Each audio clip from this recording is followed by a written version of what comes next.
Welcome to the Great American Collectibles Show, seen Wednesdays on the Sports Collectors Daily Facebook page and the Great American Collectibles Facebook page. You can also listen to us on iHeartRadio, Pandora, and Spotify.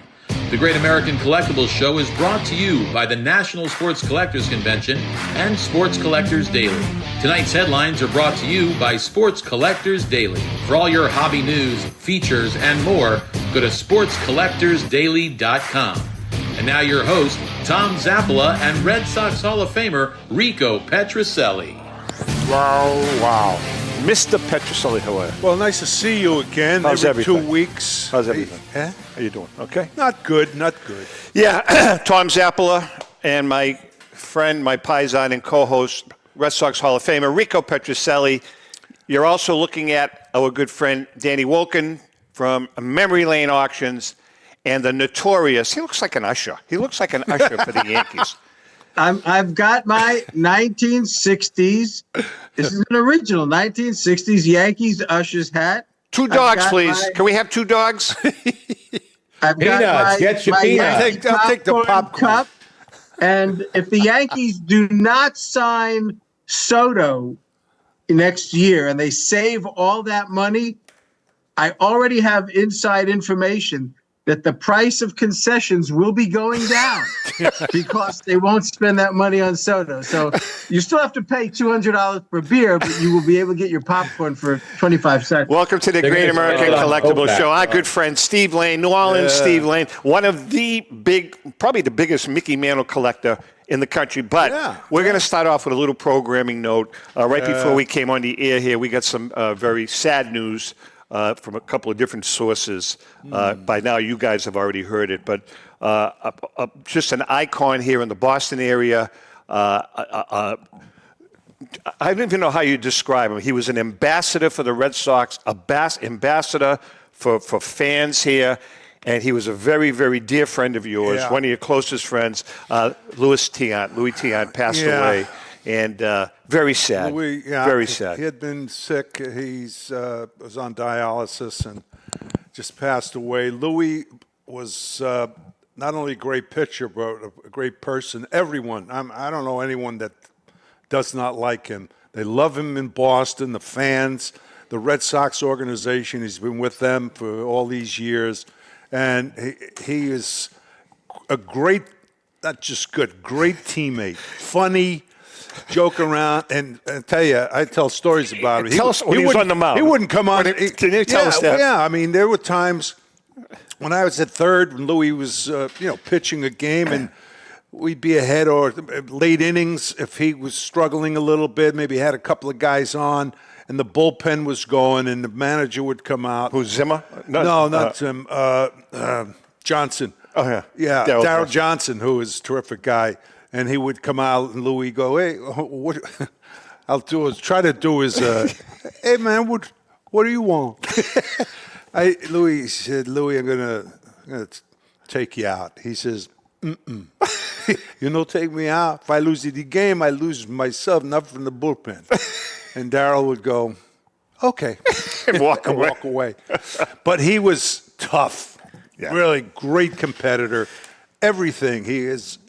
Loved. When I tell you this guy is loved, his teammates, Jim Rice and all, and the players in that my era and theirs later on, just absolutely loved him. And there's going to be a lot of sad people. Yeah, I know. That's he'll get one hell of a send off. I'll tell you that. Yeah, he's a great person. And tell you what, man, when you think about it, and you played on that '75 team, that whole time that Louis was with the Red Sox, he really helped contribute to the popularity of Red Sox Nation. People just loved him. They loved the way he pitched. Pictures of Louis in the shower with a cigar in his mouth. Just stuff like that. Anyways, Louis, rest in peace. You're going to be sorely missed. Absolutely. Now, he also played for the Yankees, who, by the way, Cleveland. He came up with Cleveland. Yeah, but he also played for the Yankees.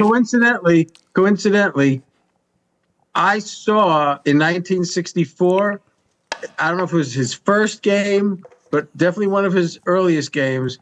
I was at Yankee Stadium when he pitched for Cleveland against Whitey Ford and shut out the Yankees. won the pennant that year. It was a good Yankee team. He shut out the Yankees.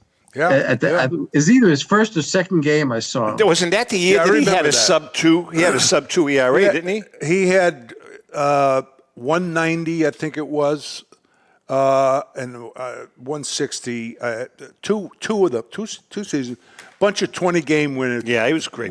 He should be in the Hall. Should be in the Hall, man. Really, he has tell you, the stats. You know, Dan, we've talked about this. If you look at some of the pitchers that are in the Hall, right off the top of my head, look at Ted Lyons. Look at his stats and look at Louis Tion's stats. I mean, it's like ridiculous. And Ted Lyons didn't have a cigar named after him, the El Tiante. Correct. That's right. All right, so we know that he played for the Yankees, and I know you guys are both rabid Yankee fans.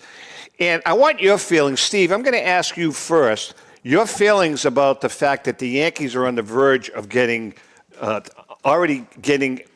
eliminated playing Kansas City because it's 1-1 and they're going into Kansas City. How are you going to feel if they go into Kansas City and they lose? A Boston Red Sox fan making fun of the 2024 Yankees, it would be like a New York Jets fan making fun of the Patriots team that went 17-0 but happened to lose in the Super Bowl. It's like you have no business making fun of the Yankees or just about anybody else except possibly the Chicago White Sox. And at least White Sox fans, they were lucky when they went to the game. There were no lines for hot dogs or beer or go to the bathroom. I mean, there's only 15 of them there anyway. So you got no right to make fun of the Yankees, number one. Number two, all the series are tied 1-1. So somebody is going to get knocked off. Dodgers may get knocked off. Somebody that's favored may get knocked off. And, quite frankly, I mean, if the Yankees don't make it to the World Series, I won't. It's not going to affect me. that much you are so full of. You are so full of it. I was at the 96. I was at the 98. I was at the 99. I saw Clemens win game 4, the last game of the millennium. I took my mother to the 2001 against the Mets. So I have enough memories to last me a lifetime, regardless as to what happens with the Yankees. However, I do have a bet with my daughter, who, as you know, went to Boston University, lives in Cambridge. I brought her up as a Yankee fan. She became and is a diehard Red Sox fan. My deal with her is if the Yankees win the World Series, obviously a Yankee will be the most valuable player of the World Series. They will become the new primary beneficiary of my estate. If the Yankees don't make it to the World Series, I promised my daughter that I would apply for a vendor's license at Fenway Park for this summer to sell gluten-free hot dogs. Daniel, what are your thoughts? Say again? What are your thoughts on I thought you said, "What are your hot dogs?" No, what are your thoughts? What the hell are you saying? Because I know you're a Yankee. I know you're a Yankee freak too. So, Steve, sometimes these Boston Red Sox fans slur their words. They die.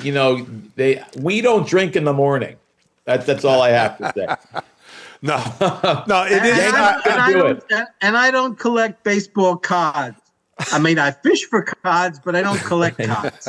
No, right. When the Yankees and Red Sox are both good, they battle it out for the division, whatever. It's great for baseball. It's like the Dodgers and Giants too on the West Coast. But the Red Sox, of course, this year played 500 ball. How the Yankees, I'll tell you right now, if they keep using their bullpen the way they're using them, these guys are going to be, what's the word? Burnt out. Yes, burnt out. Okay. Burnt out before they even get to the next level. So, and all the teams are doing. The starters are not even going. What do they go? 4 innings. 4 innings. Yeah. I mean, it's ridiculous. It's interesting what Steinbrenner did. Being a huge Yankee fan, parents grew up in the Bronx, grandparents grew up in the Bronx. Growing up in New York, I was always a Yankee fan. Have numerous times dealt with Hal Steinbrenner, sold him, unopened boxes of old wax packs and stuff like that. So yeah, I've been a fan forever, and it's been years of disappointment with them not spending money on pitching, and that's what pretty much I and many people have said. But I've had a thought this season, which I think proves to their formula, that they look for home runs. Home runs sell tickets, hitting sells tickets. If they can put enough, have enough good batters, put enough people on base, get enough runs, I think that's been their formula. And I guess it worked this year because pitching sucks. I mean, every time Clay Holmes comes in, I want to throw up. Well, you Garrett It works during the season, but that doesn't work in the playoffs. When you have two out of three out of five, and so on. Yeah, you're right. Yeah. You got to have. So they've got to step up. Yeah. They have to step up. I mean, Hamilton and Canely, and there are a lot of pitchers that have to just step up. And if they can be okay, and then they get guys on base. But look at Judge. Judge is in a bit of a slump, which happens. Shit happens, and that's whatever it is. It's going to happen. But they'll break out of it. Like I said before, just like Bobby Witt's 0 for 9. Then you got the Ohtani and Betts. They're all those guys. They're 0 for 11 or 0 for 12 in their first run at the playoff game. So. Yeah, Steve, I want to ask you. All kidding aside, I know that you're a rabid Yankee fan and you've seen a lot of Yankee teams. Is there an Achilles with this team?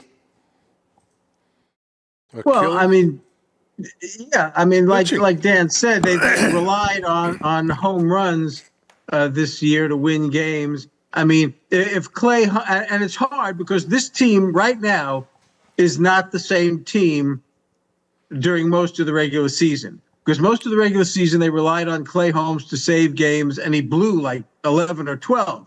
If he had saved just half of them, they would have won their division by 10 games. It'd be no problem. Yep. But Weaver has done an excellent job, and I'm hopeful.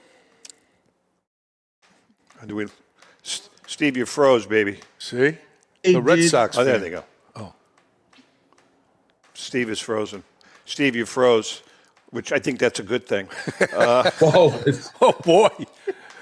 Actually, edit that. It happens. Yeah. So Steve, it looks like his connection's gone down. Yep, Steve. If you can hear us, you're going to have to reconnect with us. In the meantime, that looks like a good obituary for him. That picture. That's real nice. What? Yeah. Yeah, you're mean. Danny, let's talk. He'll come back. Let's talk about, in the meantime, were you happy with Steve, you back? He's back. Yeah, I'm back. All right, go ahead. Say what you were saying.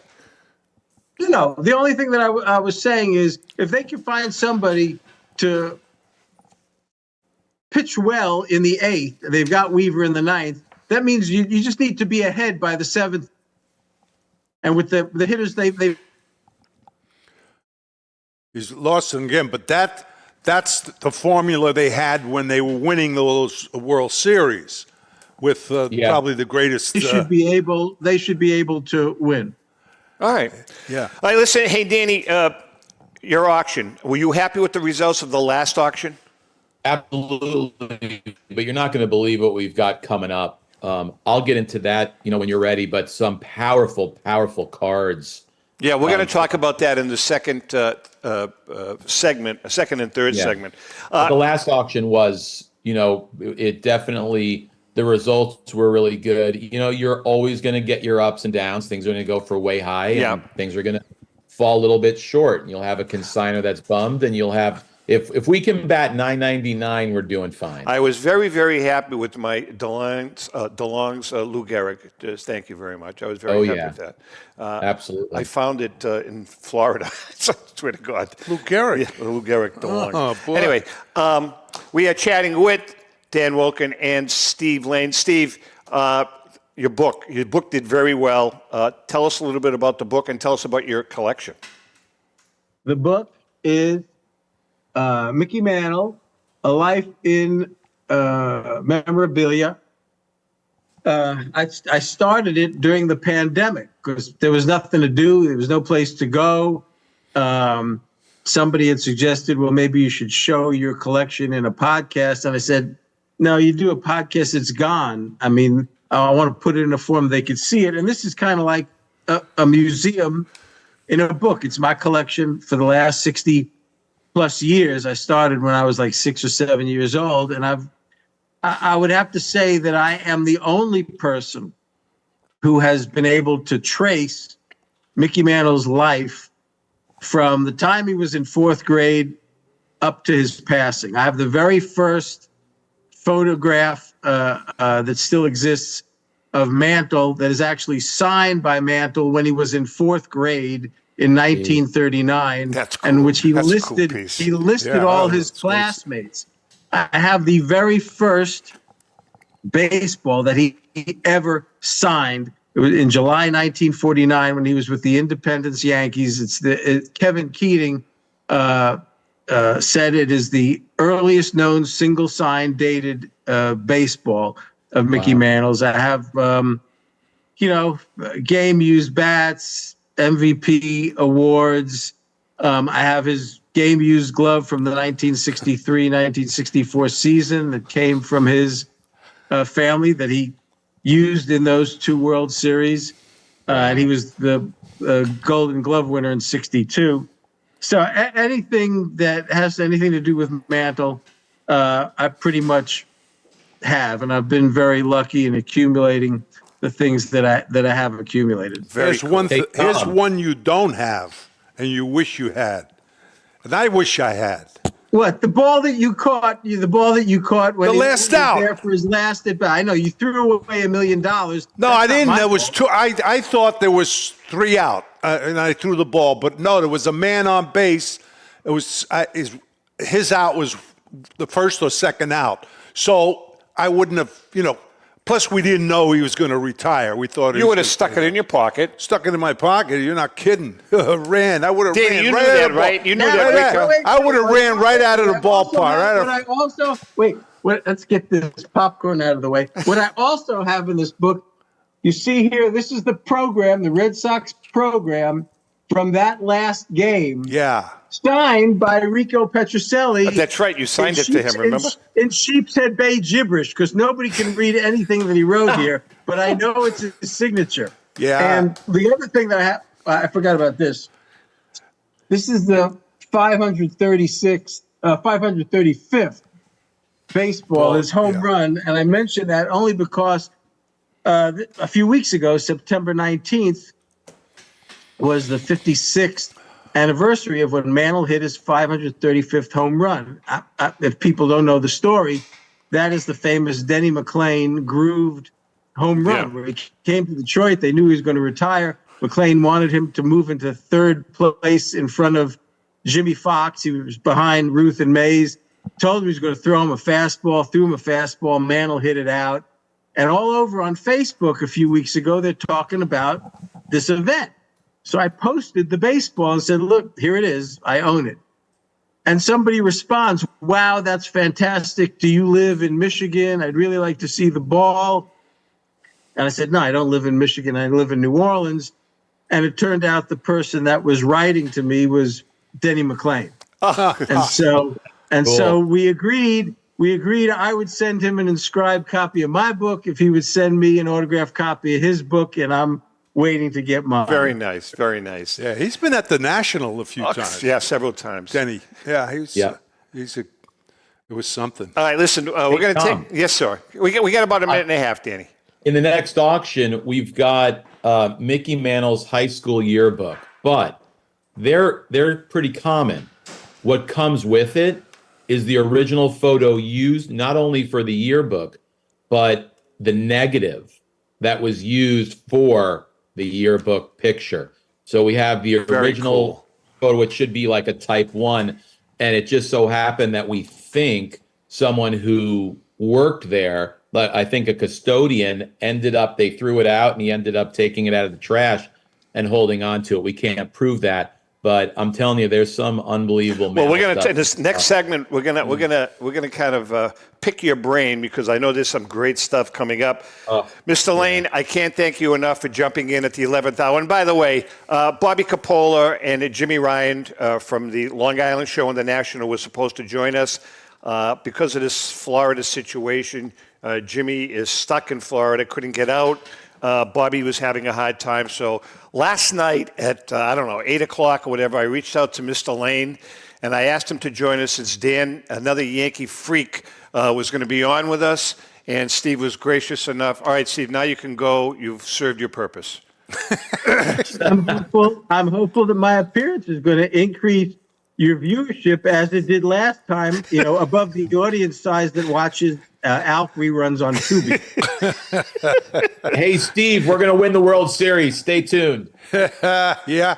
Steve Lane, thanks so much, man. We No love you. way. Great guy. Take care. Steve Lane. All right, we're going to take a Steve. quick break. We come back. We have a Gax Blast from the past. Oh, really? Danny's in the house. We're going to talk about the next auction. And then I Yes. want to talk about the Ohtani home run ball. I want to talk about a few things. Go. Hang in there. We'll be right back. Talk a lot. Talk. Hi, I'm Rebecca Curry, a two-time child cancer survivor, recipient, and advocate for Lucy's Love Bus. The mission of Lucy's Love Bus, 501c3 nonprofit, is to provide joy, comfort, and quality of life for the entire family of children with cancer. Since 2006, they have delivered love and comfort to over 3,000 children with cancer and their family members across New England. The dream of Lucy Grogan, an 11-year-old cancer patient, was to help kids with cancer who are suffering right now, before there is a cure, by offering free, integrative therapies like art, music, horseback riding, and many other activities. Unfortunately, Lucy passed away, but her dream lives on, and today Lucy's Love Bus is thriving. I'm Red Sox Hall of Famer Rico Petrocelli. I hope that you'll consider supporting Lucy's Love Bus and all of those children who have been stricken by cancer. The Great American Collectibles Show is partnering with Lucy's Love Bus to help these kids. Let's continue Lucy's dream. Please go to lucyslovebus.org for more information.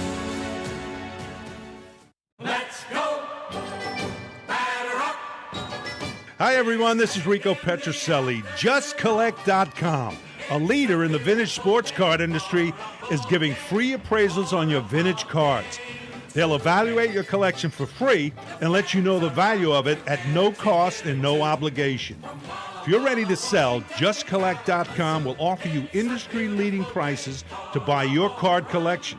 To begin your free baseball card appraisal, visit JustCollect.com or call them at 732-828-2261.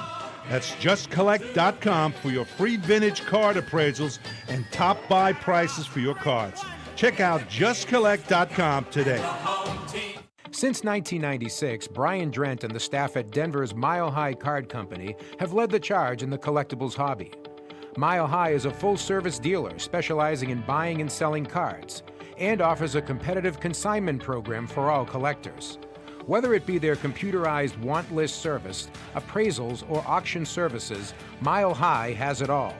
If you've been searching for a company with a selection of high-grade vintage 1888 to 1970 baseball cards and memorabilia that shares your passion, aim high, Mile High. Go to milehighcardco.com or call 303-840-2784 for more information. Hi, this is Dan from Memory Lane Auctions, here to remind you that the renowned Memory Lane Collectibles Company has served as a beacon of light to the collecting community for the past several decades. Indeed, folks, it has been our utmost privilege and pleasure to provide the most enthusiastic collectors with an abundance of the finest sports cards and memorabilia for America's most coveted sports personalities via our world-class auctions. Whether you choose either a private sale transaction or the auction route, Memory Lane cordially invites you to reach out to us to maximize the value of your prized possessions. Also, it is not just sales that we pride ourselves on being the best of the rest, because if you are seeking a particular keepsake for your esteemed gathering, we will be relentless in our quest to find that special piece to fulfill your collecting dreams. So no time to wait. Reach out to us today for the purposes of capitalizing on our unparalleled marketing capabilities. Simply pick up the phone and dial 877-606-5263. That's 877-606-LANE, or find us on the World Wide Web at www.memorylaneinc.com. Now is the time for your valued consignment to ultimately become another one of Memory Lane's record-setting prices. This is Brian Drent, president of Mile High Card Company. Is your sports card and memorabilia collection properly insured? For easily replaced personal property, homeowners insurance is all most people need. But for prized possessions that you may have spent a lifetime collecting, it doesn't go nearly far enough. Collectables Insurance Services has been insuring for over 50 years. They offer a full range of protection and a $0 deductible at an affordable rate with no appraisals required. I know because they insure my collection. If you have a minute, go to collectinsure.com and learn more about insuring your personal card or memorabilia collection. How would you like to own the bat that was used by your favorite player when he hit that towering home run or game-winning base hit? Now look no further than JT Sports, specializing in the sale and authentication of professional game-used bats. As the official authenticators of professional model game-used bats for PSA DNA, JT Sports will guarantee the authenticity of any bat purchased from them. JT Sports also buys and sells game-worn uniforms, gloves, and baseball equipment. The unique quality of the collectible is what JT Sports is all about. Give them a call at 609-487-8003 or check them out at GameUseBats.com. Okay, we are back. And by the way, during the commercial break, Steve called, and he very good point. There's a hurricane coming, and the Yankee offices are on the West Coast, right in Tampa. They have offices there, so we hope that those people are all going to be safe. And also in Fort Myers, that's the minor league, the spring training. For the Red Sox. Home for the Red Sox. Good point. But everyone be safe. Pray that Fort Myers is actually pretty good. My brother lives on an island near Naples, and he left yesterday to Fort Myers to get away from that. It's funny you talked about Fort Myers. Yeah, well, the whole area. All right, before we get into the Memory Lane auctions and some other stuff, it is time now for the Gax Blast from the Past. Okay. Brought to you by our good friend Paul Borges and PB Collectibles, your neighborhood card shop. Yeah. Go to pbcollectibles.com to find that special card or a piece of memorabilia. This is an interesting piece that somebody sent me. As everybody knows now, we lost Pete Rose, one of the greatest ball players of all time. And there's been a lot of talk about Pete Rose. Should he be in the Hall of Fame now that he's passed on? Some people feel that he should. Some people feel that he shouldn't. Well, you know what we're going to do? 2 weeks before he died, he did a little interview. And we're going to hear Pete Rose's thoughts and see what Pete Rose said about him being in the Hall of Fame after he died. Danny, you'll just be able to hear it, but tomorrow night when it airs, you'll be able to see it. So these are Pete Rose's thoughts on getting into the Hall of Fame, and this was 2 weeks before he passed. I don't see much sense in putting me on the ballot after I die, because for a player to go into his or her Hall of Fame, it's more or less for your family, and it's more or less for your fan base. And I'm big on both of those two things right there. And I know most of the people who rooted for me my whole career would love to see me in the Hall of Fame as a living player, not as someone that's 10 feet under. And I always thought about that. What good would it do my family if they put me in the Hall of Fame after I die? I can't think of anything good about that, because I'm the one that did the work. I'm the one that put the time in. I'm the one who was dedicated to the game of baseball. I was the one dedicated to my teammates, to the three teams I played for, and for the game of baseball in general. I tried to sell the game for my 24 years as a Major League Baseball player by going out there every day and busting my ass and trying to entertain the people. And I wish every player, really, I do. I wish every player approached the game of baseball the way I approached it when I played. And there's certainly a lot of them that do today. But unfortunately, not all of them do. So there you have it. Rico, your thoughts first, and then Dan. Absolutely. From the beginning, I thought he should be in the Hall of Fame. It was absolutely ridiculous. He was a great hitter. He was a singles, doubles hitter, you know. But do you agree with him now that he's saying, I don't think, after I die, I don't want to get in the Hall of Fame? No, I don't, because his family and fans, a lot of them are still around, and he should be in the Hall of Fame. Now, Louis Chiant just passed away, unfortunately. He should be in the Hall of Fame. Same thing. You know, all right, he's not around, but still he has his family around. And all right, so I can see that part. Dan, what do you think? That's my opinion. 100% he should be in. He was my idol as a kid because I went for hits. And when you talk about a guy that goes for singles and doubles, you talk about a team effort. You talk about a guy who's a team player, not, you know, someone who's trying to rise above everybody else's occasion. You're talking about a 303 hitter. What did he have? He had 4,256 hits. I mean, a 303 lifetime hitter for 24 years. The guy belongs in the Hall of Fame. Okay, but here's he belongs now. Yeah. He belongs before he passed. Well, that's what I'm saying. He belonged before he passed. I can really, and by the way, Jeremy, we talked about that. Jeremy Murray from Pristine is going to be joining us at the next break. But, you know, I can kind of see his point. He's basically saying, hey, the hell with it. I didn't get in. I don't want to get in now after I'm dead. But that's him. In other words, you know, that's the player. He's passed away, but his family and maybe kids are still around. And certainly his fans. I mean, he's from Cincinnati, too. Played for them. He was a great player. And, you know, I think it's great for baseball, too. When a guy gets in the Hall of Fame, you know what I mean? It's great for the teams that he played for. All right. Hey, Dan. I think it's a middle finger to him by putting him in after he passed. I think it's Major League Baseball kind of giving him the you know, bye-bye. Yeah. So you're basically agreeing with what he said. Yeah. Okay. 1,000%. Right, I agree with you. Because all they had to do was put the guy in the Hall of Fame for all of his accomplishments. Let me tell you something. Kevin Keating even knows this. I had a collection of letters that came through one of the presidents of the American League that I'm just not going to name names, but I have proof, and these are in collections that have never been published, that there are certain ball players that bet on baseball during the games. And it's handwritten letters of Hall of Famers from the 1920s, and I've never gone public with it, and neither has Kevin. But there's proof there are other people out there that are in the Hall of Fame that bet on baseball. I would not disagree with that. All right, Danny, let's talk about the auction. Can you give us some of the tidbits that are coming down the pike? Oh, yeah. It's insane. Tidbits? Tidbits. Gowdy Roots. Gowdy Roots and PSA 8s.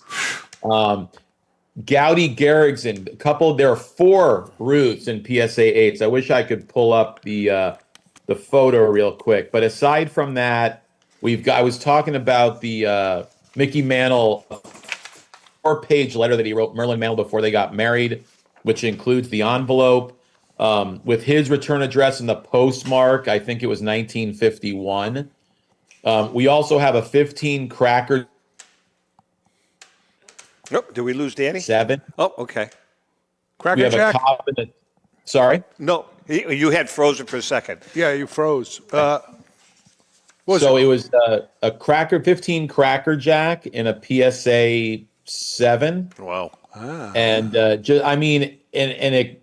large amount of Mantle. I'm actually looking at my cheat sheet here to cut. Oh, Mantle's 47th home run of the 61 season, the chase. And I think he had 54 home runs that year. Yeah, he did. So this is the 7th to last home run with great provenance. Like I said, a huge Mantle card collection, a lot of great memorabilia. I mean, there's something for everyone. And I'll tell you, we produce the best catalogs. I'm not going to compare ourselves. No, they are good. You know what I always say? Listen, and I've said this a zillion times. When I get a catalog, it's phenomenal bathroom reading. And hands down, yours is right up there. I mean, I'm serious, man. You know, I'm telling you, it's absolutely our catalog. We're very proud of it, and it's pristine. Yeah, right, no, it's great. catalog is pristine. If I told you how many times Ellen has yelled into the bathroom wanting to know if I fell in, Yeah. just because I'm reading there. You know what I mean? That's the only place where you want. Absolutely. Just the bathroom? For the catalogs, Oh, hands down. That's not nice. That's a compliment. I'll add, because you're one of probably 10 people who've said that. I even met this guy, not in the bathroom, but I even met this guy who said, he's like, I used to keep your catalog in the bathroom. I'm like, that's why you got divorced. But it's just incredible. I mean, if they're bringing it in the bathroom, they that's true. Thank you. Hey, Danny, I wanted to ask you a question. I hope I'm not off base because I think it's kind of good news that usually you are. Well, these two clowns from Strongsville, they were found guilty and they were convicted and they are going to do some time. I know it's been a real traumatic experience for you and JP. Going through the whole thing, the whole court thing. Do you think that you guys will ever find the other two cards? No, I think either they're buried with one of the thieves, or he sold them to purchase drugs. That's something I'm just kind of thinking. I have no stuff, but I just don't. And talk about the joke of the system where they talk about he's going to pay, retribution, or he's going to, like, what's he going to pay $3 a week for the next 1,700 years? I mean, it's like $100K worth of, two cards. And you guys just finally getting the cards back now because they had. No, you got the original one?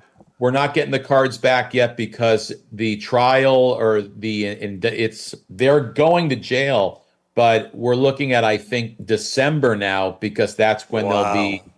So it's tough because, these cards are sold through our auction and we have people that won them. We paid the consigners a week after the auction. Talk about having to lay out millions of dollars and take loans on that type of stuff and pay interest just to make good. Because what are we going to do? Wait 6 months until the buyer? Yeah. So we did the right thing, and now a couple of the people that won the cards backed out. And to me, I think that's the worst move ever because these specific cards are part of the Strongsville hype. Now they become infamous. That's right. Yeah, I totally agree. Yeah. Right. Of course. Yeah, and we were trying to get the labels changed through PSA, which is not going to work. But, JP had the greatest idea. These are specimens. Absolutely. That archived as part of a heist where they had 7 detectives on this case. Well, something, maybe, just maybe, you guys can send something on memory lane stationery, making sure that the buyer has it as a COA saying that, hey, this is part of the Strongsville heist. That's a great idea. And can you believe that this moron is going to jail, but these are the choices real quick. Either he goes to jail or he gets handed, okay, pay attention to this. He gets handed 100 friggin' grand in cash. That was our offer with A, no questions asked, B, we would pay for his lawyer to draft something up so we could sign it. And he would then get a stack, which we would withdraw from the bank, $100,000 in cash. We would meet him in Strongsville. We'd fly there, hand it to him, say goodbye, give us our cards, have a good day. And what an idiot. Is a serial thief, probably. Yeah. So he probably what thought an idiot. He's just an idiot. He really is. Hey, crazy. What? Rick, why don't you tell us about our good friend Tom Ruggie? Yes, I would like to do that. And by the way, we're going to be doing an event sometime in Florida. In March. Let's hope that's right. Yeah. Go ahead. Well, I want to talk to you about our friend, as Tom mentioned, Tom Ruggie, and the staff at Destiny Wealth Management. If you're a card or memorabilia collector, have you ever thought about how to manage your collection long term? Well, I certainly have. I look at my personal collection. The one get near. Go ahead, continue. That's right. I digress. And through the advice and expertise of Tom Ruggie, I've learned that you need a professional to help categorize, evaluate, and eventually put a liquidation plan. Holy mackerel. I'm sorry. Yes, you need that plan. Where the hell am I here? Put a liquidation plan together with dealers or auctioneers if you or your family decides to sell your collection. Most importantly, you need to be aware of the tax ramifications when you liquidate, of course. Although Zap and JM have begged me to include them when it comes to time to depart with my 40th home run ball or my 67 World Series glove, I'm going to Tom Ruggie and the Wealth Management Group. And don't forget, Ruggie Wealth Management will also handle all of your investment needs. Really, it's important now, especially. That's Ruggie Wealth Management, the go-to company to manage your collectible decisions. Hey, before we have a few minutes, a special thanks, by the way, to our good friend Michael Variali. Michael sent a beautiful card to us, and we are going to use it. It is a Ken Griffey PSA 9 rookie card, and we're going to use it in the auction in March. Oh, great. Yeah. For the cancer kids. All right, we're going to take a quick break. Okay. I love her. Don't you love her?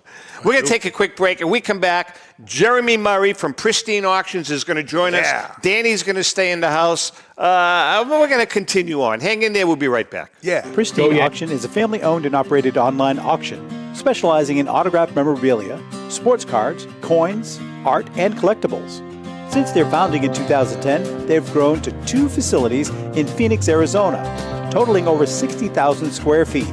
Jared Cavalier and an incredible staff of over 150 team members serve a very large customer base and enjoy every minute of it. By working with leading authentication companies, Pristine ensures all items are 100% authentic. In addition, third-party authenticators regularly travel to Pristine Auction to provide authentication services on site. Pristine Auction strives to operate its business in a way that's honoring to God, their families, and their customers. With a strong focus on speed, quality, and premier customer service, their mission is to be the leading online auction for every level of collector and fan. Pristine also works for Hope Sports and Identity Hoops International, traveling to Mexico to build houses for the less fortunate. Pristine Auction offers several online auction formats with thousands of auctions ending each day. For more information, go to pristineauction.com. That's Pristine Auction, the best in the business. With record-breaking sales from everything from the white border T206 Honus Wagner for $3.12 million to some great items that support the Jackie Robinson Foundation, Golden Auctions has set the highest standards for the finest in sports cards, autographs, and game-used memorabilia. We're always accepting consignments of high-end premium sports treasures or entire collections. Please register for our next auction and bid now at goldenauctions.com. That's golden with an I. We at Golden Auctions are committed to providing unsurpassed customer service for the discriminating collector. That's exactly why we're the leader in the industry. Visit goldenauctions.com or call 856-767-8550. Remember, Golden Auctions. We don't just break records, we shatter them. If you're a discerning collector interested in owning the most important pieces in the hobby, look no further than Leland's Auctions. The original sports auction and appraisal house, Leland's was established in 1985 by legendary Pioneer founder Joshua Leland Evans. And today, President Mike Hefner carries on their tradition. From the Tom Brady card and memorabilia collection to the famed Boston Garden auction to high-end card auctions from every major sport, Leland's has always maintained the highest standards. Go to Lelands.com and get your bid in. That's Leland's, the hobby's leading sports auction house for 4 decades. It's often been said that championships are won on the practice field, and world records come only to those willing to work harder than everybody else. Heritage Auctions is the world's largest collectibles auctioneer because we believe that becoming the best is only an invitation to the challenge of remaining the best. This requires the skills of the hobby's top experts, capable of identifying and maximizing value for our consigners. It requires the most visited website in the industry, courting a global audience of collectors over 1.5 million strong. It requires a dedicated press department that expands our global reach far beyond the entrenched hobby marketplace. It's hard work, but a simple premise. Present the finest collectibles to the largest population of potential buyers, and world records will come. We invite all listeners to put the unmatched power of Heritage Auctions to work for you. Auction evaluations are always free, and our commission-based fee structure ensures that our interests are always aligned. The highest possible price for your collectibles. There will always be new world records to chase, so let's chase them together. Visit our website at ha.com and request your no-obligation review today.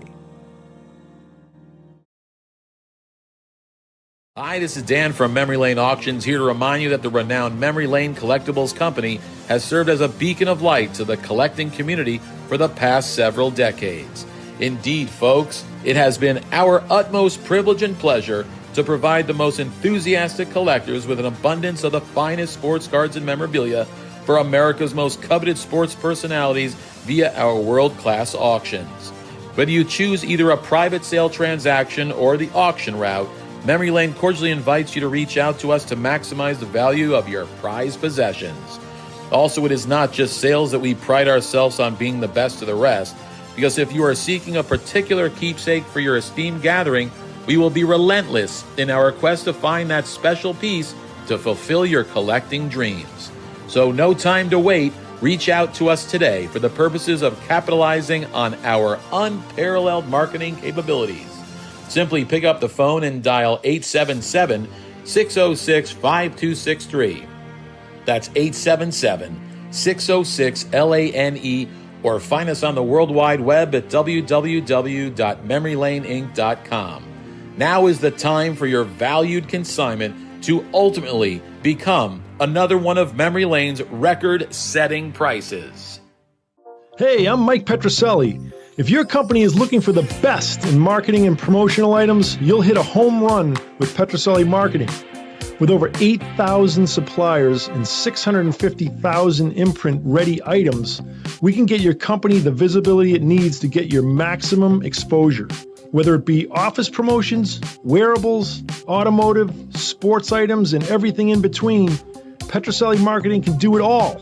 Our design staff will even work with you from concept to delivery and customize your products.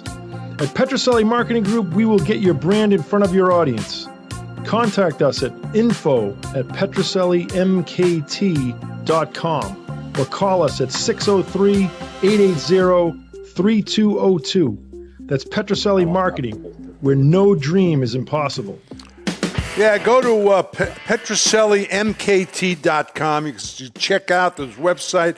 They got all kinds of products and also embroidery and screen printing. So they do the whole thing. Yeah. Okay, I got a question. And Jeremy, welcome. Jeremy Murray from Pristine.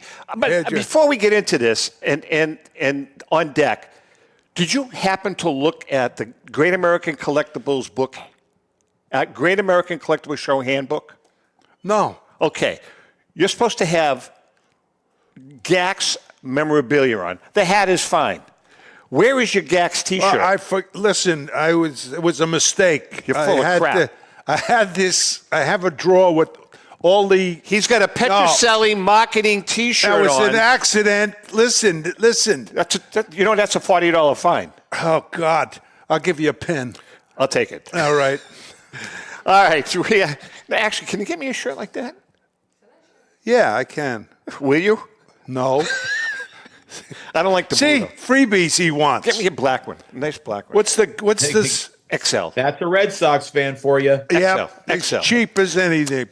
All right, Jeremy Murray's in the house. But before we talk to Jerry, and we're going to stay on a few extra minutes, it is time now for another great segment that I created. Yes, you did. On deck with Rico. Yeah, right. You know he's from New York. We still love him. On deck with Rico Petroselli. All right. Today's On Deck with Rico Petroselli, we have a great question that I can't find. Here it is right here. All right. This was submitted by Mr. Bill Schofield. Oh, this is a good question.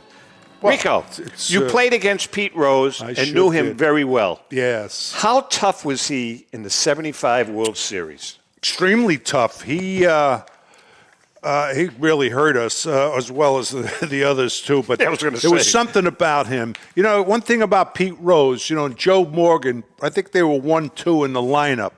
Not only used to get 200 hits each and walk 100 times, almost every season. So I'd love to be hitting behind them, right? Oh man! But Pete was a tough out. He loved the game.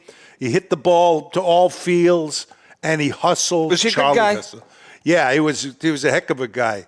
He really was, and he loves. When you talk to him, he was at the New Hampshire baseball dinner a couple of years ago. He was at our table, and he loves to talk baseball. Period, man.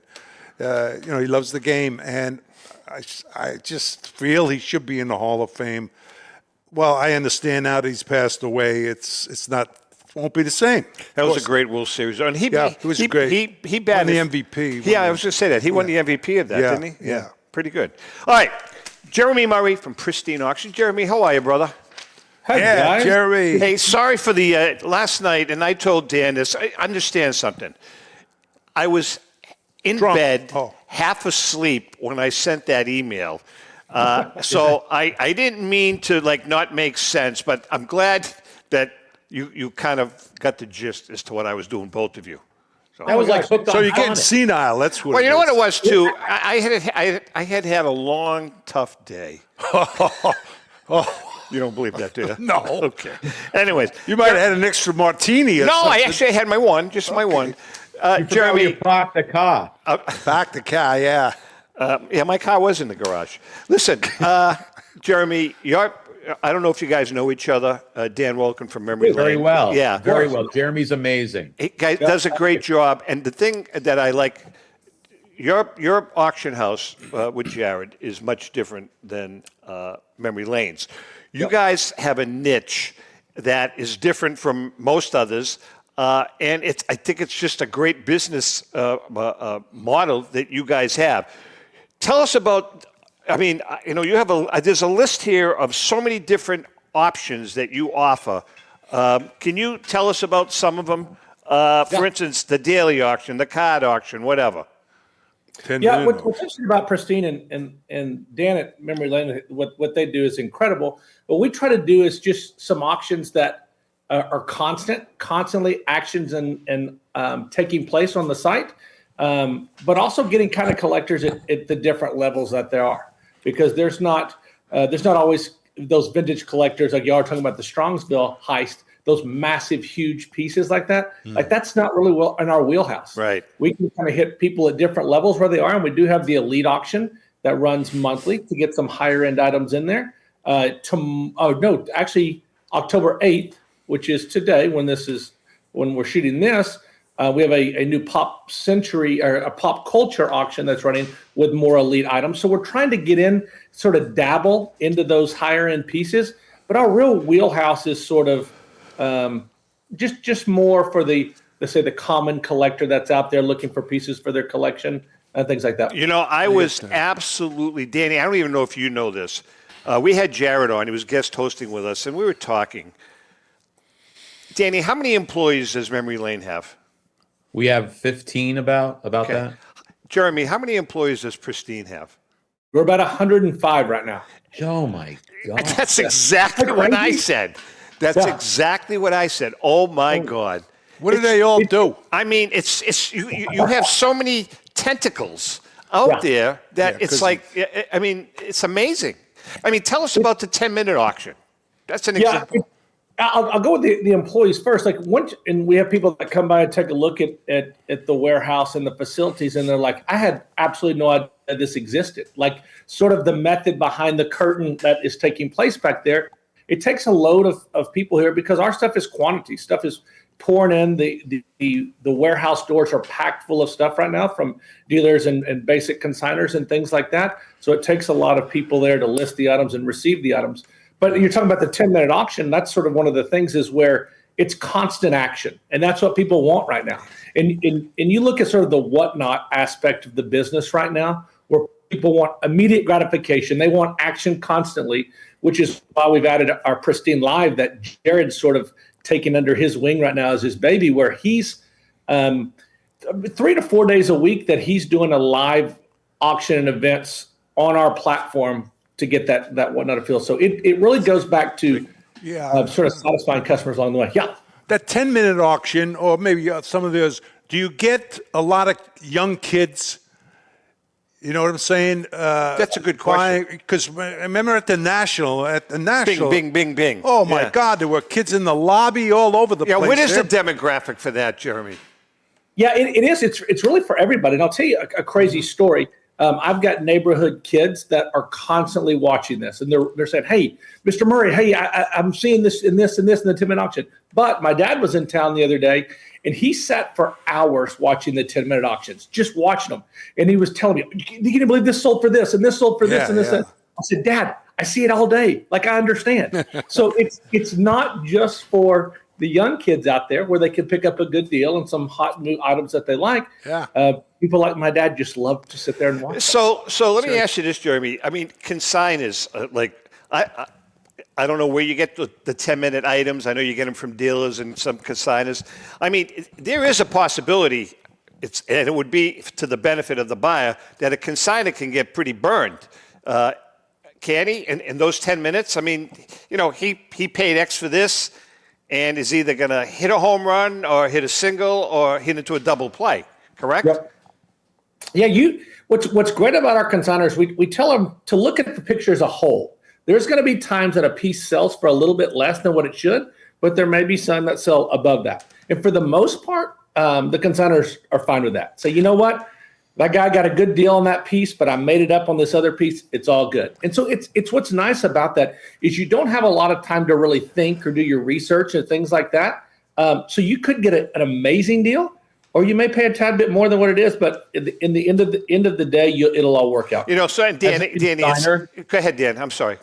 Tom, what I want to back what Jeremy's saying, and I wish everybody was like this. We get a guy who gives us 25 items for the auction. 23 perform like gangbusters. Once in a while, we have a consignor that wants to talk about one or the other auction item that should have gone for 1,000 that went for 800, but won't send us a little bit of money back for the item that should have gone for $5,000 that went for 12,500. Correct. So I love that. Jeremy's point is 100% spot on, because if people were smart, which we wish more people in our industry were smart, they'd understand that like if I go in and I'm putting 20 items in the auction and I want $20,000, I don't care if 19 of the items get $1 each, but the 20th item gets 19,000 whatever. Mm-hmm. That's a great point. Yeah. Get me to my 20K. Thank you for your work and your service. That's a very, very good point, Dan. Again, the thing that I love about this hobby is I'm looking at Jeremy, I'm looking at Dan, I look at guys like Al Crisafoli.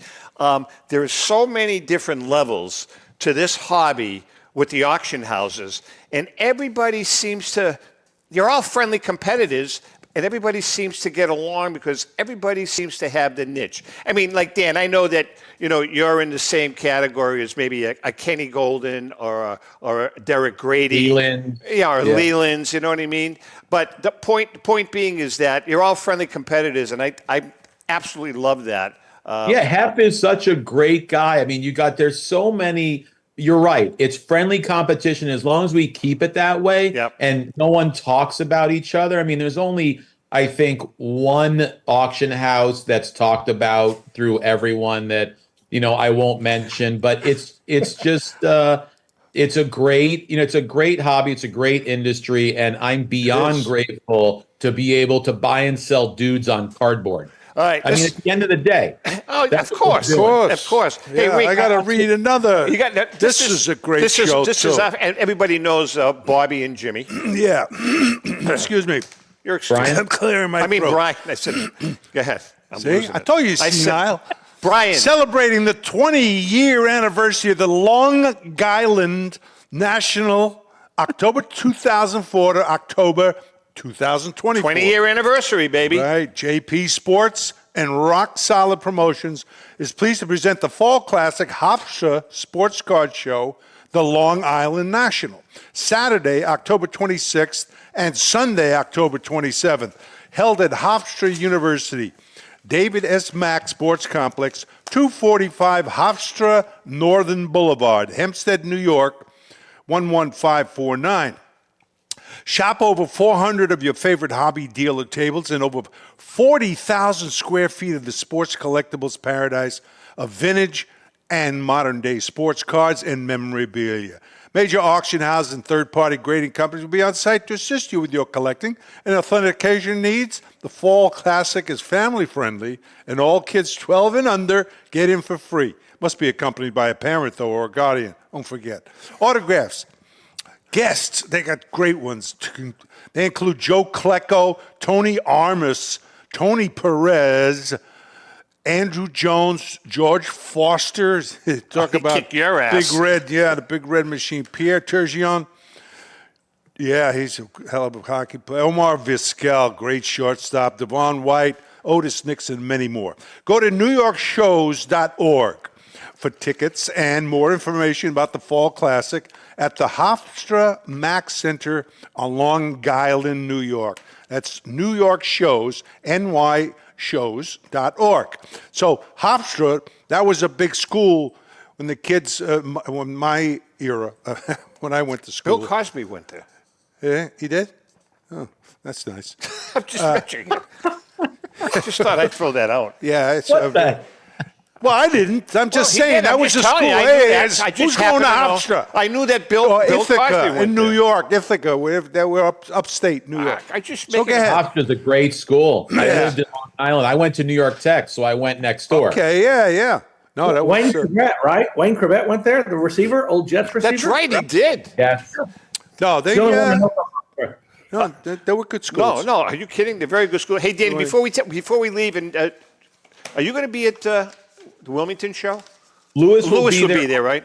I'll be in Chicago. Most likely, I'll also be in Toronto. So you get to lose out. Tell Lewis, and I did talk to him, that he is getting a large Sicilian sandwich that has mortadella, prosciutto, salami, imported ham, basil, provolone cheese, and some beautiful garden sliced tomatoes on it. And if you that's going to go to Lewis, you're out. Yeah. I got one question. Yes, dear. Please define lodge. Like he lodges Lodge, it into... yeah. Lodge. It's a lodge. Lodge. And it's good for your arteries, too. That's the one thing. Lodge is large, not small. If you have Large. an open artery, you're in good shape. I hate all of you. I hate all of you. Go ahead. Go ahead. Go Yankees. I didn't say it. That was Dan. That's all Dan. All right, Jeremy, thanks. We love you guys. Make sure you it's thank great, Jared. guys. And by the way, Jeremy committed. I think he did. He's going to be guest hosting with us in a future show. We love having you. You get it. You know what we're all about.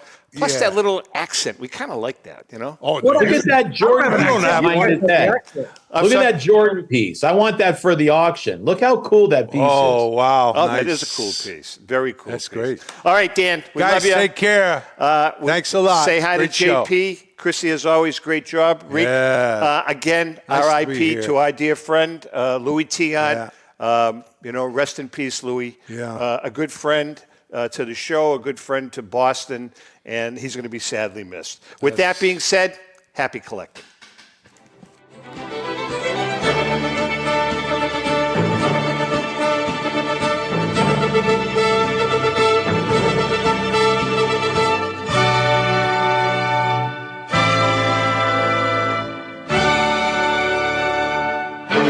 The views and opinions expressed by the hosts, guests, or callers of this program do not necessarily reflect the opinions of the Studio 21 Podcast Cafe, the United Podcast Network, its partners, or affiliates.